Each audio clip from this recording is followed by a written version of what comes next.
ओम शांति। 30 अगस्त 2025 के ईश्वरीय महावाक्य है। मुरली का सार। मीठे बच्चे, ज्ञान को बुद्धि में धारण कर आपस में मिलकर क्लास चलाओ। अपना और औरों का कल्याण कर सच्ची कमाई करते रहो। प्रश्न है, तुम बच्चों में कौन सा अहंकार कभी नहीं आना चाहिए? प्रश्न, तुम बच्चों में कौन सा अहंकार कभी नहीं आना चाहिए? उत्तर है, कई बच्चों में अहंकार अहंकार आता है कि यह छोटी छोटी बालकियां हमें क्या समझ आएंगी। कई बच्चों में अहंकार आता है कि यह छोटी छोटी बालकियां हमें क्या समझाएंगी। बड़ी बहन चली गई तो रूठ कर क्लास में आना बंद कर देंगी। यह है माया के विघ्न। बाबा कहते, बच्चे तुम सुनाने वाली टीचर के नाम रूप को न देख, बाप की याद में रह मुरली सुनो। अहंकार में मत आओ। अच्छा, मीठे मीठे सिखिल दे बच्चों प्रति माता पिता बाप दादा का याद प्यार और गुड मॉर्निंग। रूहानी बाप की रूहानी बच्चों को नमस्ते। हम रूहानी बच्चों की रूहानी माता पिता बाप दादा को याद प्यार गुड मॉर्निंग। नमस्ते बाबा, नमस्ते बाबा, नमस्ते बाबा। शुक्रिया बाबा, शुक्रिया। धारणा के लिए मुख्य सार है। फर्स्ट पॉइंट, ध्यान रखना है कि मुरली सुनते समय बुद्धि योग बाहर भटकता तो नहीं है।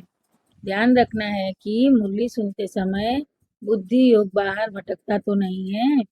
सदा स्मृति रहे कि हम शिव बाबा के महावाक्य सुन रहे हैं।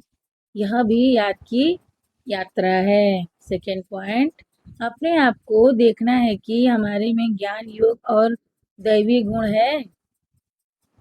लालच का भूत तो नहीं है। माया के वश कोई विकर्म तो नहीं होता है। वरदान है आज का, निमित्त भाव की स्मृति से हलचल को समाप्त करने वाले सदा अचल अडोल भव। निमित्त भाव की स्मृति से हलचल को समाप्त करने वाले सदा अचल अडोल भव। निमित्त भाव से अनेक प्रकार का मैंपन मेरापन सहज ही खत्म हो जाता है। यह स्मृति सर्व प्रकार की हलचल से छुड़ाकर अचल अडोल स्थिति का अनुभव कराती है। सेवा में भी मेहनत नहीं करनी पड़ती, क्योंकि निमित्त बनने वालों की बुद्धि में सदा याद रहता है कि जो हम करेंगे हमें देख सब करेंगे। सेवा के निमित्त बनना अर्थात स्टेज पर आना। स्टेज तरफ स्वतः सबकी नजर जाती है। स्टेज तरफ स्वतः सबकी नजर जाती है तो यह स्मृति भी सेफ्टी का साधन बन जाती है। स्लोगन है आज का, सर्व बातों में न्यारे बनो तो परमात्मा बाप के सहारे का अनुभव होगा। सर्व बातों में न्यारे बनो तो परमात्मा बाप के सहारे का अनुभव होगा। अव्यक्त इशारे हैं, सहज योगी बनना है तो परमात्मा प्यार के अनुभवी बनो। सहज योगी बनना है तो परमात्मा प्यार के अनुभवी बनो। वर्तमान समय भटकती हुई आत्माओं को एक तो शांति चाहिए, दूसरा रूहानी स्नेह चाहिए। प्रेम और शांति का ही सब जगह अभाव है।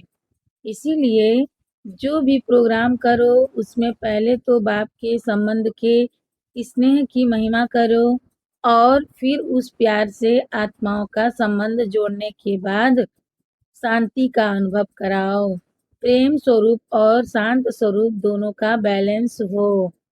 प्रेम स्वरूप और शांत स्वरूप दोनों का बैलेंस हो। अच्छा, ओम शांति।